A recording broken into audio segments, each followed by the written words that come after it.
morning to all of you. My name is Dr. Gayatri Palat.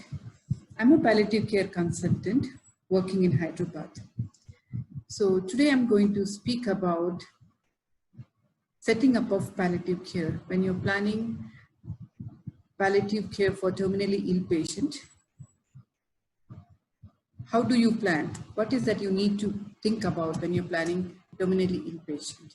So that is what is going to be my topic of presentation. So as I said,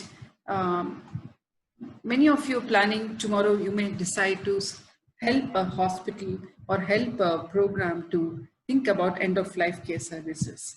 And what is that we need to think about, understand when we are planning end-of-life care services to be organized. So as I said, I work in Hyderabad. I work in a regional cancer center called MNJ Institute of Oncology. I'm also part of NGO called Two World Cancer Collaboration and director of another NGO, international based NGO, Canadian NGO called Two Worlds Cancer Collaboration. So when you're planning end of life care, you need to ask these few initial questions. Which population are you going to target? Who needs palliative care? Where does he need palliative care? That patient needs palliative care. And when do they need palliative care? So if you look at the distribution of adults who require palliative care, it's a global picture. It's not an Indian or my personal view. It's a global statistics about how different patient profile with the diagnosis who may require palliative care. Look at it. The most common reason why a patient would require palliative care is people with cardiovascular conditions. The next common is cancer. And then you have many other conditions like chronic obstructive lung disease, kidney diseases, multi-drug resistant tuberculosis, Parkinson's disease, multiple sclerosis, etc. So, but most common is cardiovascular conditions. What we need to understand is that when you're dealing with such patients, they are living with chronic conditions and they need regular care for the rest of their life, 24 hours, 365 days. It's not like they get all right, they go home and they're fine. It's there for the rest of their life. So how do we plan care for such patients? And they need care, as I said, across the spectrum of disease and also where they're going to be. So today they're in the hospital, tomorrow they may go home. So how do we ensure a continuum of care across different settings of their stay, living? So that is what we need to plan. Palliative care can be provided in any care setting. It can be homes, assisted living facilities, rehabilitation centers, acute care hospitals, clinics, hospice, correctional facilities, or homeless. You find a huge population who may require palliative care, but they are homeless. And it should be based on where you want to provide palliative care. It should be based on patient's preference. What is that they need? What is their preference? So these are the few things which you must take into consideration. So as I said, it can be a hospital-based support or community-based support. So both sides it can happen depending upon patient's preference, patient needs. So we have to decide what is that we are planning for such patients. If you look at this triangle, this is the level of palliative care services which we can offer. If you look at the top part of it, it's mostly where I'm providing palliative care. I work in a tertiary cancer hospital and we have a specialist team of doctors providing palliative care. So that is the tip of the triangle. Very small percentage of patients, they require that. Majority of patients who need palliative care, they are in the community. They are in their homes. Because when they're sick, they can't travel and they have to be in their homes. So, and that is the care which they receive in the home, and that's a broad-based base of the triangle, and in their homes, and they're supported by the families, the local community, and the volunteers. The general practitioners or the hospitals in and around that patient's home, they provide the primary health care kind of care, which also includes the government primary health care center, primary health services. They're all the people who are around the patient's home and they provide care. And small percentage of patients with very complex needs, they are supported by specialist care. So this is how any palliative care program is laid out.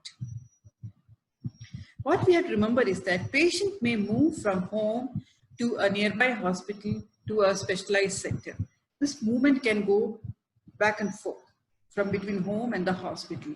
But when this is happening, we have to ensure that the care transition is anticipated, planned, and coordinated so that wherever they are, they can continue to get good care. Then comes the question, when do we offer palliative care? At what stage of the disease, whatever disease patient may be having, we provide palliative care. You must have seen this picture in the introduction part of it. As the picture says very clearly, if you look at the left side of the graph, that's the day the diagnosis is made. And as the disease progresses and finally patient dies. And then after that, the bereavement support for the family when they're grieving, supporting the family during the bereavement care. In the initial stages, curative treatment may play a role, but as the disease progresses, the need for palliative care becomes more and more, and it's maximum towards end-of-life care. So you have to decide when you're planning a program, whether you're talking about early integration of palliative care or only talking about only end-of-life care. So I have seen many hospices where they look after terminally ill patients, and they are surely purely end-of-life care. They are not early stage of disease. So depending upon the facility patient is in, whether it's a hospice or hospital-based, the palliative care, scope of palliative care may vary. It may be end-of-life care or early stage of palliative care. Who will provide palliative care? Who are the people who can offer palliative care? So the standard recommendation for any palliative care program is an interdisciplinary approach, to provide that holistic care. We often talk about the physical, psychosocial, spiritual, and cultural need. When you meet all those needs, you can't work alone. You need an interdisciplinary team. And that team may consist of physicians, nurses, physician assistants, social workers, pharmacists, physiotherapists, chaplain. You may have, it can grow, but the core team must consist of at least few people, essentially consisting of physicians, nurses, nursing assistants, social workers, like that. And you have to work with other clinicians and community service providers who can support, that provide that extra layer of support. They can, and wherever the patient is, suppose patient is in the home, so you may need to network with the nearest support system the patient may have, connect with them, and so that the patient can continue to get support in the home. The World Health Organization, they talk about this approach to setting up of palliative care. They say that whenever you intend to plan a palliative care program or establish a palliative care program, you need to look at all the three aspects of the triangle. If you look at the left side, they talk about drug availability. On the right side, education. The lower part of the triangle, they talk about policy and implementation. They say policy is no good if you don't implement. So if many hospitals, they may have policy on paper that yes, we have palliative care program, but nothing in practice. So policy with implementation, how do you implement that policy is something very important. I'll just quickly go over each part of it. What about drug availability? I don't know whether you already had a discussion around pain management. You know that in palliative care, we use special medicines for pain management, which normally in regular practice we may not need it so much, but more so in palliative care. And they include medications like morphine, fentanyl, methadone. And you don't get it just like that. So you need special licensing. So what are the essential medications which you need in palliative care? You can have your own list, but if you're not very sure, you can always refer to the World Health Organization recommended essential palliative care drug list. I given the link. You can go there and look at what are the minimum essential medications you may need to have when you're establishing a palliative care program. And in India, if you want to procure morphine, fentanyl, methadone, these are called essential narcotic drugs, you need to have for your hospital recognized medical institution status. We call it as RMI status. And that is something will be discussed in detail in some of the subsequent sessions. And the doctor in that hospital who's responsible to have this license is known as registered medical practitioner. So you need to have RMI and registered medical practitioner to procure morphine and other similar medications in your hospital. So this is about drug availability. Remember the other side of the triangle, training and education. The palliative care, they talk about 3 levels of training. Specialist palliative care. Remember I spoke to you about the triangle, the top of the tip of the triangle. The doctors, nurses, counselor, whoever is working in that tertiary cancer hospital, they need to undergo the training, which is known as specialist palliative care training. And that is their core service. They do only palliative care. Then comes the general palliative care, which means that other professionals, whether you're a surgeon, gynecologist, ophthalmologist, or pediatricians, whoever, whatever specialty you're following, you need to have some basic palliative care approach in your practice. When you're seeing patients with life-limiting condition in your own specialty, you should know some basics of providing palliative care. That is known as general palliative care. And then comes the palliative care approach, which means that very at basic level in the home setting, what is that we can do? Suppose you have a patient who's bedridden in a village, what is the minimum you can do? That is known as palliative care approach. So the 3 tiers of training, which we may have to think about. They also talk about core competency. This is based on the European Association of Palliative Care standards. They talk about standards and they say the minimum, this is what you need to have when you talk about core competency. So as a doctor, nurse, whoever is thinking about palliative care, you must have at least on these domains of learning, you must acquire competency. If you look at it, it's talk about physical comfort and talking about how to communicate with the family, meet psychological, social need and spiritual needs of the patient, and care coordination, communication skill, and also self-care. So these are all the core competency you must have when you're planning a curriculum to train yourself or your team. This is about the training part of it. So triangle, remember, one side the training, other side drug availability, third is the policy. So when you're setting up a palliative care, whichever organization you belong to, you must have a policy. The organization must agree with you, yes, I want to do palliative care. If you look at the global level, the policy can be at the global level, at the national level, at the regional level, or at your own organization. So the policy at different levels. So global level, if you look at it, the World Health Organization clearly recommends strongly about having universal access to palliative care.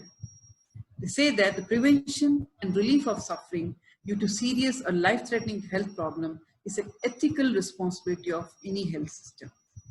And it must be, the palliative care must be integrated into public health system to achieve the sustainable developmental goal.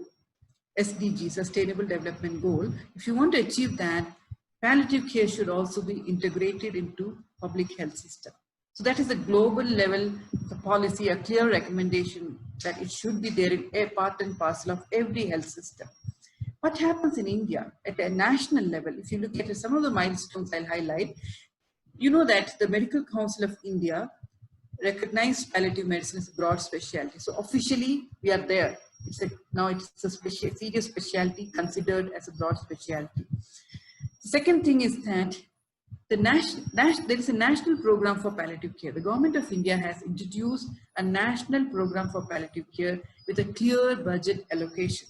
Now there's something similar to malaria control program, tuberculosis control program. You have national program for palliative care, and it mandates that all the districts, or it doesn't talk about so much about tertiary referral hospitals. It's more about decentralized approach, primary health approach to palliative care. They talk about every health and wellness center or primary healthcare level. It starts from there. It should be integrated into the regular health system. And they are encouraging each state government to allocate budget, and it's supported by the central government budget to start palliative care in their respective districts. And as I said, in terms of drug availability, you have medications like morphine, and it comes under the Narcotic Drug and Psychotropic Substance Act. This is the act which regulates the availability of opioid medications. So recently, Government of India also relaxed the legal barrier. Initially, early days, it was very difficult to procure opioids because of fear of misuse. Now that act is relaxed. So they are also encouraging, please use it if you think your patients are in terrible pain and they need opioids, please use it. We are happy to help you. So that's a few things which at national level, the government has brought changes to integrate palliative care into health system. Many of you, most of you are going to work in hospitals, mostly tertiary hospitals, referral hospitals, or secondary level hospitals. So let's look at how do we plan a hospital-based palliative care program. There's a separate section on home-based palliative care program. I'm not going to detail, or the community level palliative care program. I'm just looking at an example, as an example, what is that we need to consider when we plan for hospital-based palliative care program? What we need to understand is that most of our hospitals are meant for acute care services. That means if you have a fracture, you go to a hospital, get it fixed, do the surgery, get well, come back. Our hospitals are not meant for chronic diseases. When you have chronic diseases, initially, yes, we take care of them and then say, we have done everything, now you go home. And you expect the family, please take care of the patient in the home. So our hospitals are not geared into that. If you want to now change the strategy, that what is that you need to do? The most important thing is that having a policy. Does your hospital has a policy about setting up of palliative care in your hospital? So for that, first of all, you need to do a need assessment and the service requirement. You have to understand what is the population that you're going to cater to.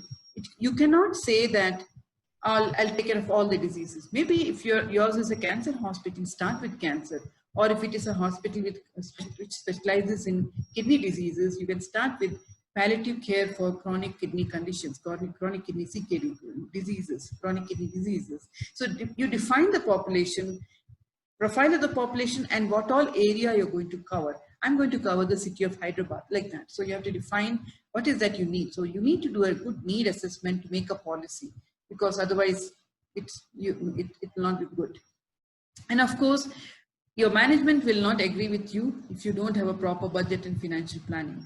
So you need to think about a separate budget allocation. You cannot start palliative care if you don't have money. So where is the source of money?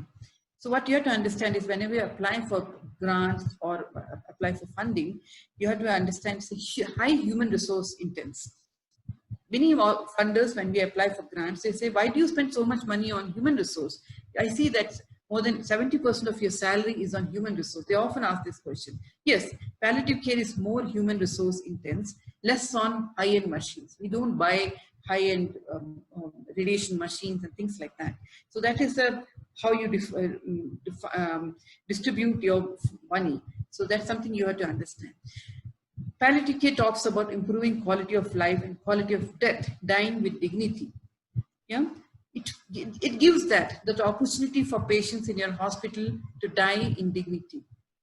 But as it happens, without realizing, it also prevents unnecessary hospitalization, investigations, high intense treatment, and the net result is that it reduces cost to the health system and serious financial risk to the family. It prevents that.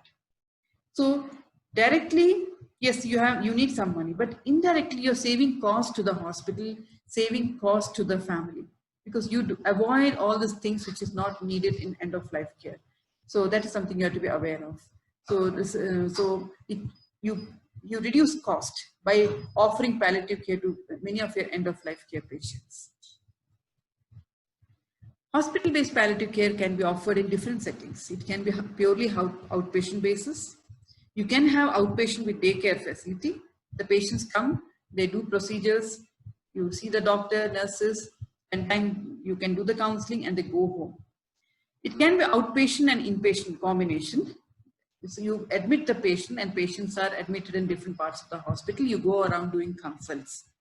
You can also have dedicated palliative care inpatient unit where you have only palliative care patients in one unit. More and more people are talking about intensive care, emergency, and palliative care interface.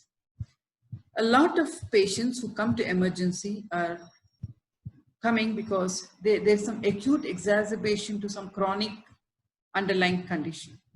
So they all need palliative care when they come to emergency. So do you have a palliative care support in emergency when they report with some kind of acute exacerbation? Or intensive care, advanced cancer, lung dyspnea, So will you put that patient on ventilator or in intensive care, or you just at that point of time you seek the help of palliative care and prevent those kind of unnecessary treatment which is not going to help the patient. And finally, every hospital should be encouraged to link with available community-based services, because when the patient is getting discharged, because it's a long-term care, and they go home, what is the link you have with that in the community where those patients can be referred to for their long-term care? So these are different models of care. Understanding a little bit about patient profile when you're planning hospital-based palliative care, you have to understand that patients are with restricted mobility. They are not walking. They're often on wheelchairs or they need stretchers. And often because they're limited mobility, they may have caregivers they need all the time, and they have more than one caregiver. So when you plan, when most of the hospitals, they don't encourage too many caregivers around. They don't want that. They ask them to stay away. But here you may have to think differently. So if you have a palliative care program in your hospital, you think, where are you going to have that program? You cannot mix with the regular hospital needs. You may have to have a separate facility. So physical location should be a place where they can patient can access easily with their trolleys, stretchers and wheelchairs. And it should be quite a place, not in the busy, noisy place, because they're all patients who need a lot of support and they're terminally ill. So quite a place, comfortable waiting area for the family. Preferably they should have a separate counseling, recreational and prayer rooms, because these are very essential component of providing that holistic care. And families should be comfortable equally, because they are taking care of the patient 24 hours. So they need to rest. So they have a patient, along with patient, some nicer resting place or by the side of the patient, and they should have access to mortuary, because when the patient dies, how can you leave the body? So proper access to mortuary where the body can be kept. So as you see in this picture, this is a nice accessible. You don't have to have a fancy place. So if you see, they have access to the inside the hospital. Now this is one small district-based palliative care program within the district hospital, but that district hospital chose to have it by the side of the main building. So it's a very nice, quiet place on its own and nicely accessible for the family. It can be within the building, need not be always separate, but within the building maybe separately. If you have, that's preferable. So little things which makes a lot of difference is having bathrooms with patients where they can hold railings, they can on their own, they can sit down. Even though most patients are used to Indian kind of squatting, sometimes very sick patients, they may need even Western kind of toilet. So you should have the option for both. So depending upon patient's need. And bathroom should have access to wheelchairs or stretchers. If it is too narrow a door, the patient cannot go to the bathroom without being lifted or walking. If you're thinking about pediatric population, 10% of our population, if you see, they belong to less than 18 years. And if you're looking at pediatric palliative care, then you have to think about a designated play area for children, because no pediatric palliative care is complete without a play area. They need to play. That's a part of their life. So having that should be a part of your planning. A good hospital-based palliative care should have a proper, comprehensive, accurate recording system. Palliative care recording. I know that every hospital, they have their own set of way of recording. They have the case files, but the palliative care should have their own standardized format for assessing symptoms, psychosocial needs, and care plan like that. So they have a standardized format. So we should have that according to the services you're providing. And because you're dealing with death and dying all the time in palliative care, every hospital dealing with palliative care, they should have a very ethical approach to the problem, taking into consideration patient's autonomy, beneficence, justice, non-maleficence. And many of the situations when you can't decide right or wrong, it's always good to refer to a bioethical committee if they have it in the hospital. Because in end-of-life care, often we have this kind of dilemma where we don't know what to do, what is right or wrong. Similarly, we should be aware of the prevailing law around death and dying. The many issues which may come up during your care of terminally ill, like patient autonomy, informed consent, advanced care planning, decision regarding withholding and withdrawing life support and euthanasia. So your hospital management and the hospital team should have a good idea about the legal aspect of care. And the hospital should always look towards quality improvement, which can be based on, which quality means what? It should be patient and family-centered outcome quality and establish quality improvement methodology. There are many ways we can do it. So always working towards quality improvement. What is the best practice in palliative care? Because palliative care, like any other specialty, is evidence-based. So you can use a lot of best practice approach in improving your quality of care. Every hospital should encourage partnership with the community. Because if you're talking about that holistic care, you need to have extra layer of support by means of connecting with social service agencies, government aids, other healthcare agencies. Suppose you're dealing with elderly people, you need to connect with the Dementia Society, and they can help you with many other expertise which you may not have. Faith groups, because a lot of spiritual issues, you may need support with them, and NGOs which may provide extra support in terms of food, education, rehabilitation, like that. So we should not shy away from linking with them. So this was about hospital-based palliative care as an example, what all things to be mindful of when you're setting up a hospital-based palliative care. So now I'm going, like I said, I work in a tertiary cancer hospital, which is a regional cancer center called MNJ Institute of Oncology. I'm going to show you as an example as to how I work in this program, how within the hospital and how I link with the community and make sure that the patient gets the care they need. So as I said, I work in Hyderabad, and my hospital is one of the nodal centers in India for palliative care clinical work, training, research, and advocacy. So it's a huge setup. We have an official department of pain and palliative medicine established by the government of Telangana. So it's an official department with a dedicated staff. We have full staff of faculty, nursing staff, social workers, counselors, like that. And our patient profile, all of them are patients with cancer, and we have patients in all age group from 0 to 12, adolescent and adults. So this is my target population, which we have defined, patients with cancer. As I said, we have a unique pediatric palliative care program because we have a pediatric oncology program. So we decided we must have pediatric palliative care integral part of that program. As I said, we have a multidisciplinary team within my palliative care program. I have doctors, nurses, counselors, all trying to come together to help the patient. The services we offer, we have outpatient, inpatient, daycare. A lot of patients come as a daycare. They do the wound dressing, enema, counseling, care plan, medications. Many of those things happen as daycare and they go home. And the hospital and the entire other colleagues in other departments, we all believe that patients should have an early integration, which means that even when they are undergoing investigation or undergoing curative treatment, if they have any palliative care issues, they are referred to us, and we go along with the primary treating team and provide that extra layer of support to the patient. So the hospital believes in early integration.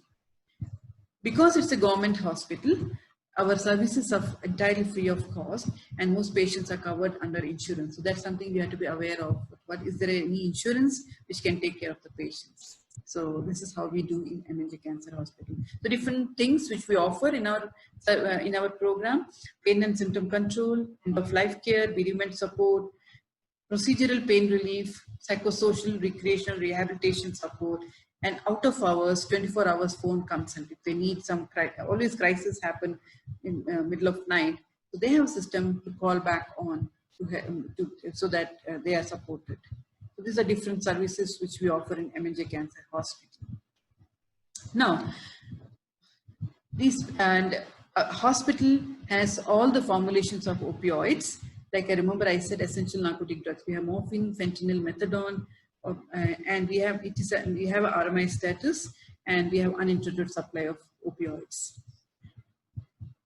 Most patients in our hospital, I just want to mention here, Along with this medications, in terms of education, it is considered as a center of excellence, MNJ Cancer Hospital, for palliative care training in the state.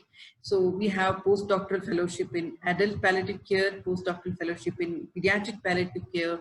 We conduct regular certificate courses. Next year, hopefully, we'll start MD in palliative medicine. And we are also training center for the entire state health machinery. So we train all, starting from ASHA worker to the secondary and tertiary level hospital staff in basics of palliative care. So it's a very significant training happens in this center. Most patients coming to Department of Palliative Care, they are sick, and over a period of time, they become too sick and they can't come to the hospital anymore, and they remain in the home. So if you really want to help these patients to get palliative care, we need to reach out to them in their homes. So soon we realized staying in MNJ, we cannot do that. So that's the reason we got connected with this NGO, which works in the community. This NGO is called Pain Relief and Palliative Care Society. It's a Hyderabad-based NGO, one of the largest NGO in this region. And we got linked with this NGO to provide that continuum of care of these patients who can't come to the hospital anymore. So what do they do through the NGO? We provide home-based care in the city of Hyderabad. So we have 5 vans going in different directions every day, starting from MNJ. And these patients who are in the home are visited by a team of doctors, nurses, and counselors, and we take care of them. As you see, this is one van waiting in front of a house. And in the house itself, the doctors, nurses, counselors, we do all the procedures which can be done in the home setting, like wound dressing, enema, medication management, care of the bedridden, bed sore management, counseling, care plan, everything. Even end-of-life care is planned in home-based care. Patients in the home, many times, they become too sick. And sometimes the family just cannot manage such patients in the home. Suppose the patient gets very dyspneic, patient gets sick, having severe pain, and they need a lot of parenteral medications, and you can't do that in the home. That's the time we shift this patient to a facility, what we call it as hospice facility. So we have a 24-bed hospice in the city where we shift such patients, where patients who can't be managed in the home. And the patients, they come to the hospice, we stabilize them with symptoms, help the patient and the family with their other needs, and finally the patient dies there. So it's a nice movement of transition of care from MNJ Cancer Hospital to the home, to the hospice. Sometimes hospice patients, when they feel better, they say, I want to go back home, spend a few more days with my family. So they go home and they're in the home comfortable, and when they become more sick, again they come back to the hospice. So this is transition of patient moves from one facility to another, seamless movement of the patient. But there's a nice care coordination between all the settings. So this is how we do in Hyderabad. Many of our patients who come to Hyderabad are not from Hyderabad, they are from other districts. And that is the time we link with the government-led program. The government of Telangana has a beautiful program happening in the districts. Every district, they're trying to establish palliative care programs. So if you have patients coming from other districts, we call up the district program coordinator.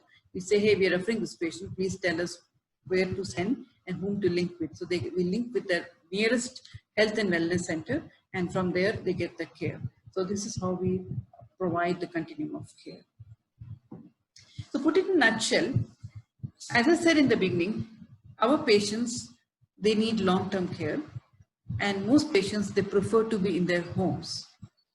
If you really want to help those patients, you have to plan continuum of care from the hospital to the home. And to do that, you alone cannot do it. Yes, you can think about setting up palliative care in your hospital, but it's important to have this partnership with various organizations to improve the access and quality of care. If you see, in MNJ Cancer Hospital, I sit in MNJ Cancer Hospital, but I'm linked with this Pain Relief and Palliative Care Society NGO for the community-based program. I link with 2 World Cancer Collaboration, and through them, we always have this constant exchange of expertise, knowledge transfer, and some specialized skill which we learn sometimes even funding part of it we get from Towards Cancer Collaboration. We link with various philanthropic organizations for the continuous support of funding. We network with government hospitals for the continuum of care. And most important, we have a team of volunteers who are always there with us, holding hand with us to provide that care to the patient. Thank you.